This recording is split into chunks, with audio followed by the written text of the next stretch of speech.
It's U of L Today on 93.9 The Ville. Here's your host, Mark Hebert. And welcome to U of L Today with Mark Hebert on 93.9 The Ville. So glad you're joining us today.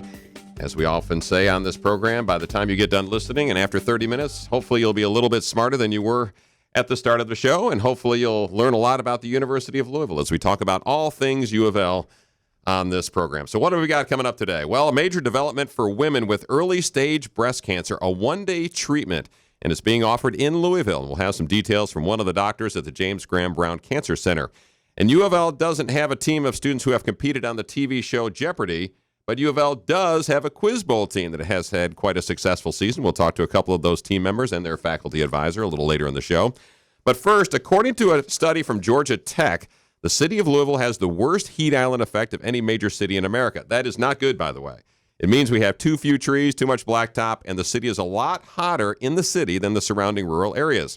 Well, Dave Howarth is the professor in the Department of Geography and Geosciences at U of L, and he's been doing some research in conjunction with local schools to see if Louisville's heat island is really as bad as the Georgia Tech study says it is, and also what it could mean for the health of those of us who live here in Louisville. So welcome, Dave. Thank you, Mark. All right. Well, let's talk a little bit about this Georgia Tech study. What did it say? It said that Louisville has one of, actually the fastest growing heat island in the country.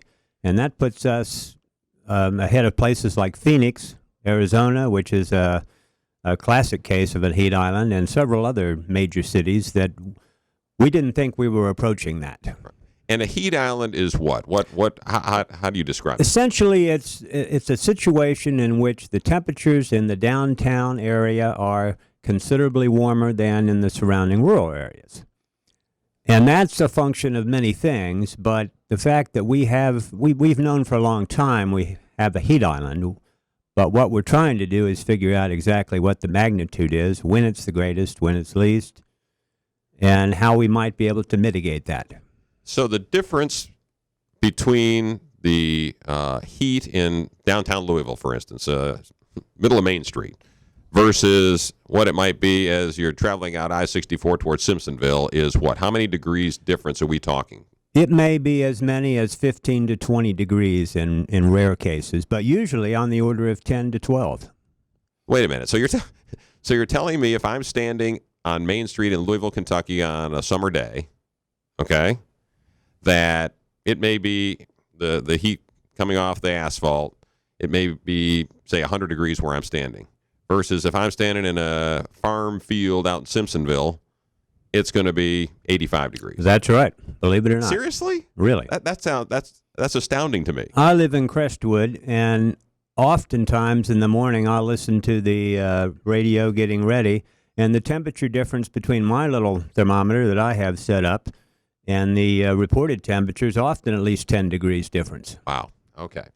So you've taken this Georgia Tech study, and now you're going to do your own research with the help of some Jefferson County school kids. So tell us about the research. What we'd like to do, and we're in the process of doing this right now, is set up at least 25 weather stations around the county that will measure the temperatures, the humidities, pressure, wind direction, wind speed, etc. And hopefully from that, we can gain a better understanding of the spatial and temporal extent of the heat island. There are times when we know it's greater.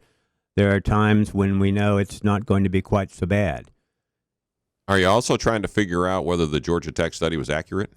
I think so. It seems to me that the claim that we are the fastest growing heat island seems to be a little, I don't know, we question that, and so we'd like to do a little research to find out.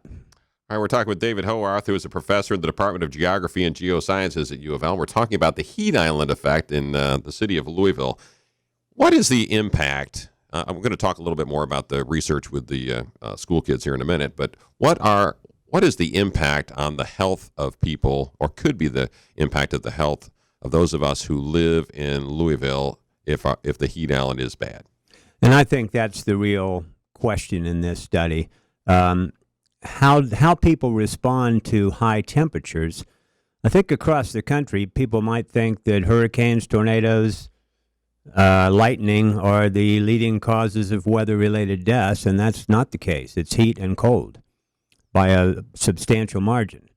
So I think the public health area is what we're interested in. I've seen some studies that project out in the next 40 or 50 years, and if they're correct, we would be one of the leading heat-related death cities in the country. So all right. So let's go back to what you're taking these wind and temperature readings for these little. Basically, are they portable weather stations, or what are you putting at the schools? We're actually locating them on a pole that's about 9 feet off the ground, and that's probably a little bit higher than we would like, but that minimizes possible vandalism or whatever. Okay. And I know you put one up at No Middle School because we were with you when you put that one up. So you're wanting to do it at 25 different schools. So what? You've got this weather station that sits out in the middle of the soccer field at No Middle School. What happens to the data? Where's it going? What do you do? We're setting the instruments to record every hour. So we'll have all observations once an hour from these 25 stations.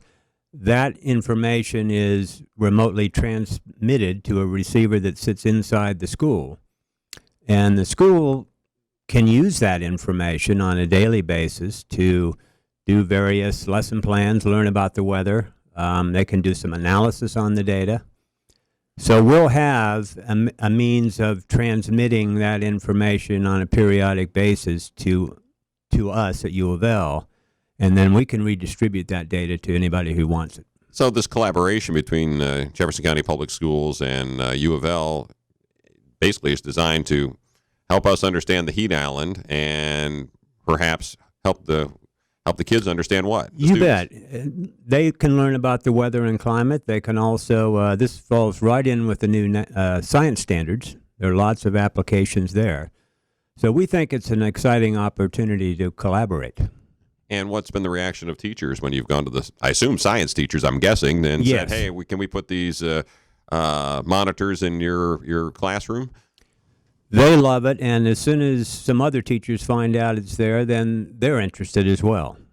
And so are they moving them into their lesson plans to try and talk about climate with these and weather with their students? You bet. They're coming, I think it's Stewart Middle School has a lesson on weather and climate coming up this next week. So they have now a station right there at their school that they can watch minute by minute. Is this growing out of global warming or climate change? I guess would be a better... Not really. There may be some background there, but this is more a function of the geometry and materials that cities are made of. Is it just that we have too much blacktop and too much concrete and not enough trees? Is it as simple as that? That's part of it. I think the other thing that probably a lot of people don't realize is that in the city centers in particular, we have a very efficient network of draining precipitation runoff. So the water goes on the roofs, down the gutters, into the sewer system, and evaporation is a way that nature cools things. We cool by evaporation. So when you take that evaporative flux away, then there's more heat generated that goes into the urban atmosphere. Right, I got you. All right, Dave, any final words? I hope to have you back, by the way. Hope I can come back, and I hope I can give you some information that's more relevant. Some data. Some real world. Okay. All right. Well, go to work with those Jefferson County school kids. Teach them all about climate and weather. You bet. Thank you very much. All right, Dave Howarth from the University of Louisville, Geography and Geosciences at UofL. Sitting in front of me now is Dr. Anthony Dragun. He is a radiation oncologist with UofL Physicians and the James Graham Brown Cancer Center, and he is working with some new technology that gives women with early-stage breast cancer a chance to take care of the radiation treatments in one day instead of over several treatments, correct? Yes, absolutely. Thanks for having me here today, Mark. The technology that we have is the only one of its kind in the Commonwealth of Kentucky right now and even in our region. And what it's allowed us to do is to give a lot more women access to radiation therapy services by accelerating the radiation and delivering it at the time of the lumpectomy for her breast cancer. Right now, or in most cases, How many radiation treatments do women have to have? Well, on average, it depends on the stage of the cancer, but it can be anywhere from 3 to 7 weeks of outpatient therapy delivered every day, Monday through Friday, 5 days a week after the surgery is performed. And the nice thing about this technology in that in a lot of these cases, all of that rigmarole and inconvenience of coming back and forth for treatment after surgery can be completely replaced by delivering it at the time of the lumpectomy. One time, one treatment. It adds about 15 to 20 minutes on to the operation and requires some coordination between myself and the breast surgeon. But we've been doing it now for the last couple of months, and the process is going very well. And this is the only place in Kentucky. Where is the only place in Kentucky? Where do you perform these? At the James Graham Brown Cancer Center, which is at UofL Hospital, and that is right now. But the technology is very transportable, and we hope that once the process is efficiently run at our downtown site, that we can transport it to other sites within the Kentucky One network. So this is a pretty big deal for women with early stage breast cancer, Yeah, isn't it? it's huge. I mean, one of the biggest barriers to women receiving adequate care is that daily commitment that they have to have after the surgery to take time out of their day and undergo the treatment back and forth for radiation for 5 to 7 weeks. And we found that in the state of Kentucky, about a third of women who are supposed to have radiation treatments don't end up following through with the complete course. So what this does is it allows them to get access to care, get it done, get it over with, and get on with their life. This is only for women with early stage breast cancer, correct? So what percentage of women are we talking about that are diagnosed with breast cancer? Correct. So it's a large majority of women that are diagnosed with early stage breast cancer, especially women who undergo regular screening mammography, which is really important to do. If you undergo regular screening mammography, your chance of being diagnosed early is upwards of 70%, 75%. So they come in the door with a breast cancer that's detected early on mammography. They've had a biopsy, and then we can start talking to them about how to do the surgery and how to do the radiation. We're talking with Dr. Anthony Dragun, who's a radiation oncologist with UofL Physicians and the James Graham Brown Cancer Center, and we're talking about some new technology, basically, that gives women who have early stage breast cancer a chance to take care of their radiation treatments in one sitting at the same time, correct? Right. And the best part about it is that there are very few side effects to this treatment, if any side effects at all. There's no additional chance of any complications from the surgery, and the side effects with traditional breast radiation, which are radiation rashes and perhaps burns, those are all eliminated with this technology. So in the appropriately selected patient, this is not only a convenient treatment, it's a treatment with less side effects. not to get too technical, because I won't understand what you're talking about because I'm not smart enough, but what is the technology and the difference between what you're doing in the middle of the lumpectomy with this radiation versus a traditional radiation therapy? Sure. So just like all technology nowadays, everything's gotten smaller and faster. And so what they were able to do with this device, which has really been hailed by popular mechanics as one of the biggest innovations in cancer care in recent years, is they were able to miniaturize an X-ray source to the size where it can be temporarily implanted inside the breast at the time of the lumpectomy and safely removed at the same time during that surgery. And it can be transported to different operating rooms, and it requires very little shielding or special construction in an operating room. So it's transportable, it's convenient, it's small, it's fast, it's easy. It's all those things that we take for granted with our communications technology, our computer technology in cancer care. And I read the news release, and it's something also about that this works internally. The radiation works internally instead of from the external in or something. So Correct. Try and explain that. So with traditional radiation, you're treating with X-ray therapies that pass through the breast, and you're trying to target the area from the outside in. And so you end up passing through a lot of normal tissue that may not need radiation treatment in order to get to the tissue that needs the radiation treatment.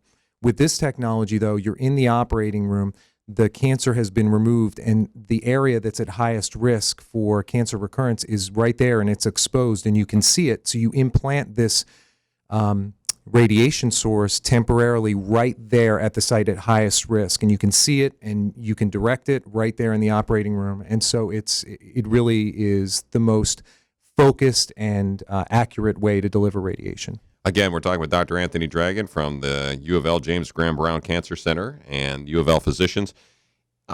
You said you've been doing this for about 2 months, using this machine for about 2 months. And how many women have you It's been about a dozen women so far, but this is a technology that we were looking at years ago when it was first developed in Germany, and we went over to Germany, a group of us from the Brown Cancer Center, back in 2009 when the technology was kind of in its infancy, and there were some clinical trials that were going on at that point in time, and it was not ready for prime time, to be honest with you, at that point in time. It took a little too long to deliver. It took up to 40 minutes to deliver the radiation, which really doubled the time of a lumpectomy. But over time, two things have happened. The technology's gotten faster, it's gotten cleaner, and those clinical trials have matured now, and it's shown that this, in certain select patients, can replace that 5-week course of radiation and be safely done, and the outcomes and the chance of them being cured is the same. What's been the reaction of the dozen or so women and their families to this process? Well, it's a life changer. I mean, many of the women that we've treated, and many of the women that we've treated, even before this, they cite the daily commitment of a month and a half of outpatient radiation as a major inconvenience and a major barrier for them getting adequately treated. They either have work commitments, or they're elderly and they don't drive themselves, or they have to take care of other family members. And even though an outpatient radiation treatment only takes about 15 minutes, if you live a half hour, 45 minutes away from the cancer center, your daily commitment can be up to 2 to 3 hours a day. So being able to say, we're going to do this while you're asleep at the time of the lumpectomy, and you wake up and you are done. You don't have to do anything other than follow up with us, and we check you to make sure that you've healed well and that everything's going fine. Some women, in about 10% of cases, may require some supplementary radiation after that, but 9 times out of 10, they're done. Last question. Could this technology be used on other cancers? It can. There's a wide variety of applications where intraoperative radiation can be used, especially for more advanced tumors of the abdomen, of the pelvis, where there's a question as to whether a surgeon is going to be able to remove the tumor entirely. So they remove as much as they can, and then you can apply radiation right there in the OR to treat the tumor that's remaining. If a family member or someone wants to get a hold of you and is interested in doing this type of treatment, what should they do? Well, what they need to be very, very clear about is that we have to see them after they've been biopsied, but before they get scheduled for their surgery, so that both the surgeon and myself can see them up front. They can call our department at 562-4757 and ask if they're eligible. A lot of times I can tell them and review their stuff with them over the phone to see if they're eligible for this, and then we can see them beforehand, and then we can go from there. All right. And Dragun, the last name is Dragun, correct? Correct. So that's how to track you down at the Brown Cancer Center. That's it. All right, Dr. Anthony Dragun, thanks for being here. Appreciate it. The University of Louisville has a Quiz Bowl team, and they are very good. Matt Church is the coach and sponsor of the team. He's an academic coordinator with Arts and Sciences. And with him are 2 members of the team, Eric Haynard and Ram Rangaraju. Close enough. Is that close enough? Yeah, that's fine. It's Rangaraju. That's fine. Can we just call you Ram? Yeah, that's fine. All right, there you go. All right, well, welcome, guys. Glad you're here. Thank you. Thank you. All right, well, tell us a little bit about the Quiz Bowl team. I guess, Matt, we'll start with you. You're the sponsor and the coach. What is a Quiz Bowl team? Quiz Bowl team is 2 teams of 4 players answering questions from various disciplines. It's not too terribly disparate from Quick Recall, which is played in Kentucky at the high school and middle school level. The main disparity is the question difficulty, of course, and also the scoring system. But UofL has been very good this year, and is, for the first time since I've been doing this, since 2007 or 2008, they're ranked in the top 20 nationally. So is that the first time ever for UofL to be? First time ever. A couple of years ago, we were pretty strong. We ended up finishing 23rd or something in the nation, but we weren't as highly ranked going into the championship, into the postseason, as it were, as we are this year. Yep. How long? That's Ron, by the way. How long has UofL had a Quiz Bowl team?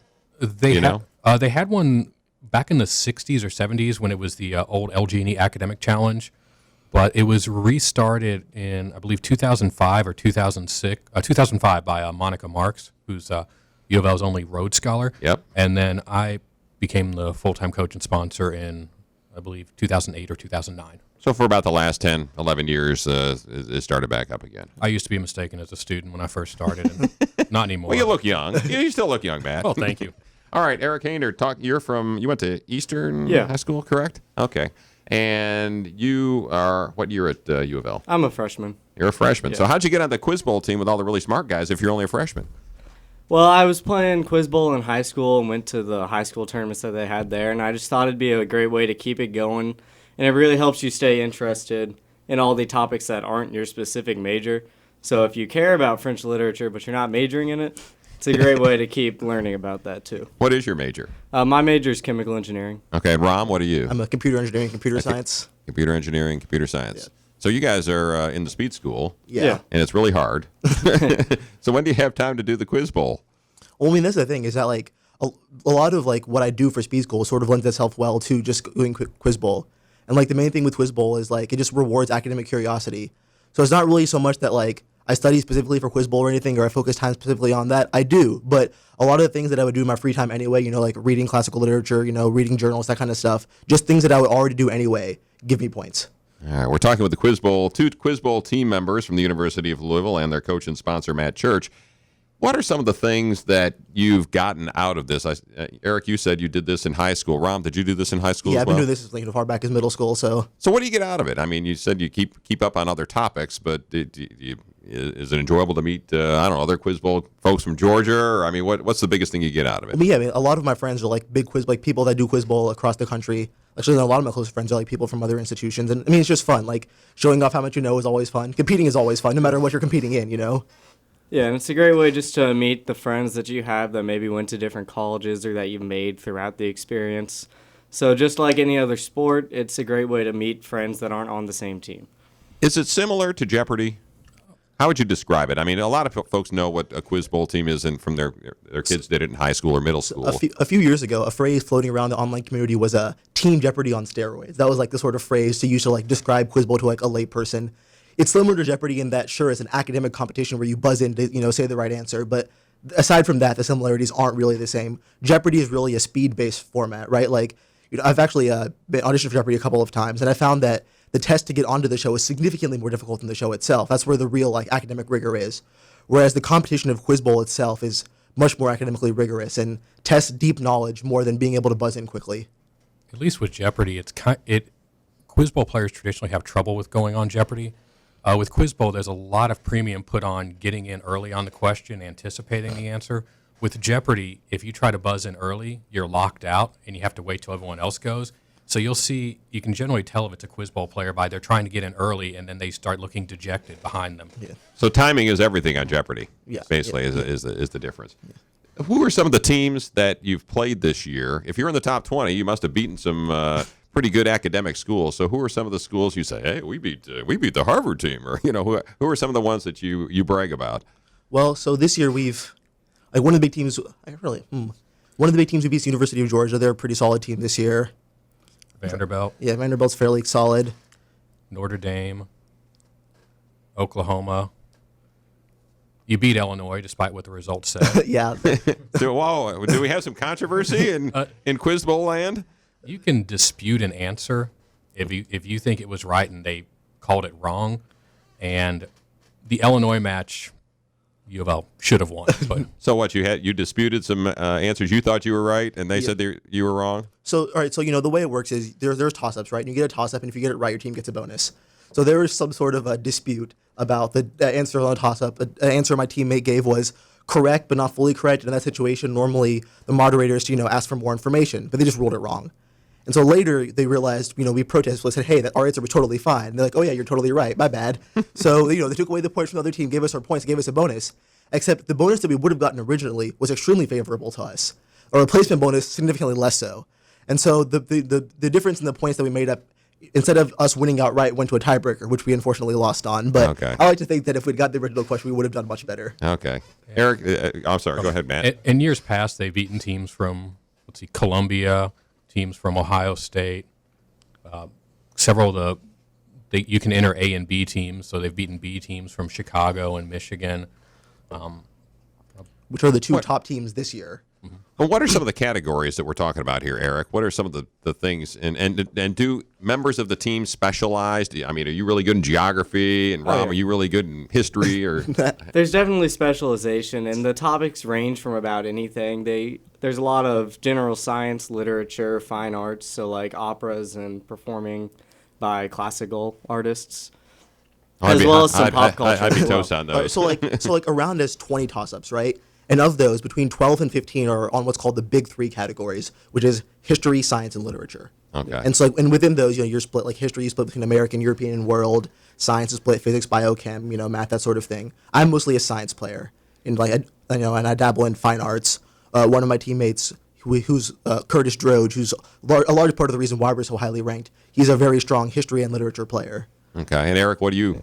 My What are you good focus would be a little bit of geography and then mostly science as well, focusing more on the chemistry and biology parts of it. But then what I also focus a lot on, which is kind of upsetting, is math, because in Quick Recall in high school, they do focus on math, but Quiz Bowl is different in that there's not really any math questions.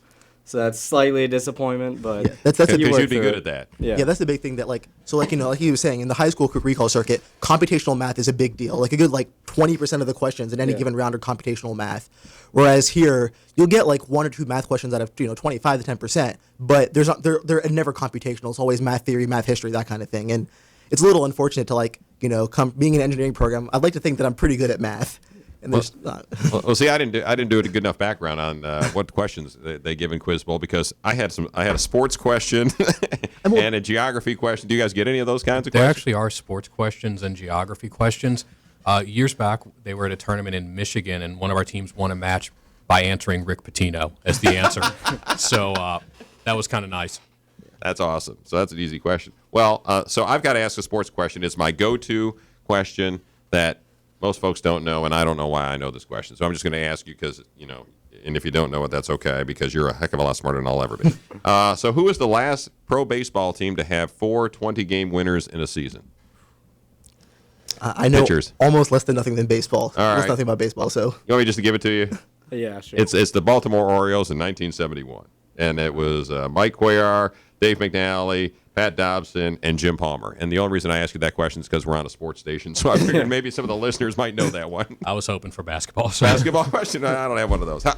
Okay, what's the capital of Lithuania? You guys should be able to get Vilnius. this. Very good. All right. What's the largest American territory? Is it Guam or Samoa? Or which one's larger? I feel like Guam's larger than I American believe Samoa, Guam is so. larger. Actually, I thought so too, but I looked it up this morning. It's Samoa. 581 square miles versus 570 square miles are about close, the same. Yeah. Yeah. So, are those the types of questions you get, or are those a little easier than the That's questions more like you a get? trivia question. Like it's one line, there's like one Right. fact. The Quiz Bowl question is it's like a paragraph essentially. They read you a paragraph, and the clues have a thing called pyramidality. So, let's say your answer something like Abraham Lincoln. Say your first clue is talking about something obscure about him, things he did early in his career, like maybe his senatorial career or something. And as the question progressed, it would get easier and easier, and eventually be for 10 points, name this 16th president of the United States. An example would be, which U.S. president was the veteran of the Black Hawk War? Then the next question would be, prior to assuming his political career, he was a corporate attorney for a railroad company. And then the last question would be, who's the 16th president of the United States? Gotcha. So you that get more points if you get in early. I got you. I got you. All right.